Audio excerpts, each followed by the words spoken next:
नमस्कार, constitutional talks में आपका स्वागत है। आज हम बात करेंगे पॉलिटिकल पार्टीज यानी राजनीतिक दलों की। हम आपके सामने कुछ तथ्यों को प्रस्तुत करेंगे जिसके द्वारा हम आपको ये समझाने की कोशिश करेंगे कि कैसे भारत में राजनीतिक दलों को राष्ट्रीय पार्टी का दर्जा मिलता है। हम सब ये मानते हैं कि किसी भी लोकतंत्र में राजनीतिक पार्टियों की महत्वपूर्ण भूमिका होती है। राजनीतिक पार्टियां चुनाव लड़ती हैं और सरकारें बनाती हैं। भारत एक बहुत ही जीवंत और सशक्त लोकतंत्र है और यहाँ पे बहुत सारी राजनीतिक पार्टियां हैं। 2019 लोकसभा चुनाव के दौरान निर्वाचन आयोग के पास 2300 राजनीतिक पार्टियां रजिस्टर्ड थीं। भारत की राजनीति के बारे में अच्छी तरह से न जानने वालों के लिए ये संख्या हतप्रभ कर देने वाली हो सकती है, पर जो भारतीय राजनीति को समझते हैं वो ये बात मानेंगे कि इन 2300 राजनीतिक पार्टियों में से मुश्किल से 40 या 50 राजनीतिक पार्टी ऐसी होंगी जो चुनाव के नतीजों पर कुछ असर डाल सकती हैं। भारत में निर्वाचन आयोग पार्टियों को दो भाग में बांटता है, recognised and unrecognised party. Recognised पार्टियां दो तरह की होती हैं, नेशनल और स्टेट पार्टियां, और यही वो पार्टियां होती हैं जो सही मायने में राजनीतिक की दशा और दिशा तय करती हैं। इसलिए जब 10 अप्रैल 2023 को निर्वाचन आयोग ने आम आदमी पार्टी को राष्ट्रीय पार्टी का दर्जा दिया और Trinamool Congress, communist party of India और नेशनलिस्ट कांग्रेस पार्टी से यह दर्जा वापस लिया, तो ये बड़ी खबर बनी। आज आपको इस वीडियो के माध्यम से हम बताएंगे कि कैसे किसी पार्टी को नेशनल और स्टेट पार्टी का दर्जा मिलता है। अब हम आपको बताते हैं कि कैसे कोई पार्टी राष्ट्रीय पार्टी बनती है।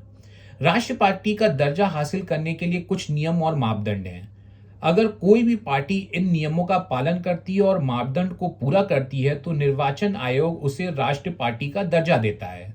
राष्ट्रीय पार्टी बनने के लिए कई प्रकार की शर्तें होती हैं, जिसमें से कम एक शर्त को पूरा करना अनिवार्य होता है। चलिए आपको बताते हैं राष्ट्रीय पार्टी बनने के लिए क्या क्या शर्तें होती हैं। अगर किसी भी दल को 4 राज्यों में क्षेत्रीय दल का दर्जा प्राप्त है, यानी किसी भी पॉलिटिकल पार्टी को अगर 4 राज्यों में स्टेट पार्टी का दर्जा प्राप्त है तो उसे राष्ट्रीय पार्टी का यानी नेशनल पार्टी का दर्जा मिल सकता है। अगर कोई दल 3 राज्यों को मिलाकर लोकसभा में 3% वोट सीटें जीतता है तो उसे राष्ट्रीय पार्टी का दर्जा मिल सकता है।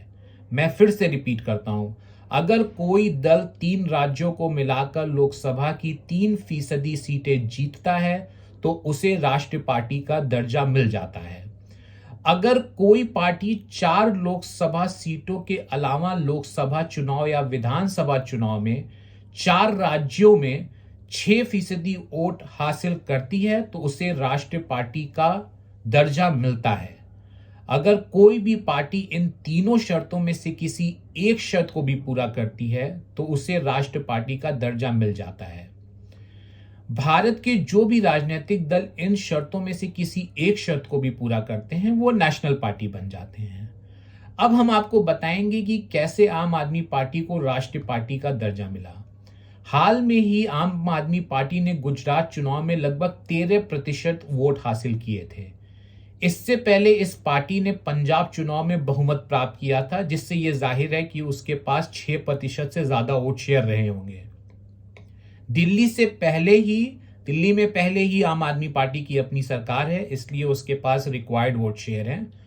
इसके अलावा गोवा में भी आम आदमी पार्टी को 6% से ज्यादा वोट शेयर मिले थे। इसी की वजह से आम आदमी पार्टी को राष्ट्रीय दल का दर्जा मिला। तो आज हमने आपके सामने ये तथ्य रखा कि कैसे किसी पार्टी को राष्ट्रीय पार्टी का दर्जा मिलता है। कॉन्स्टिट्यूशनल टॉक्स के अगले एपिसोड में हम फिर आपके सामने इसी तरह के कुछ तथ्यों को और कॉन्स्टिट्यूशनल प्रोविजंस को लेकर सामने आएंगे। तब तक के लिए धन्यवाद और कृपया चैनल को देखें, सब्सक्राइब करें, शेयर करें। धन्यवाद।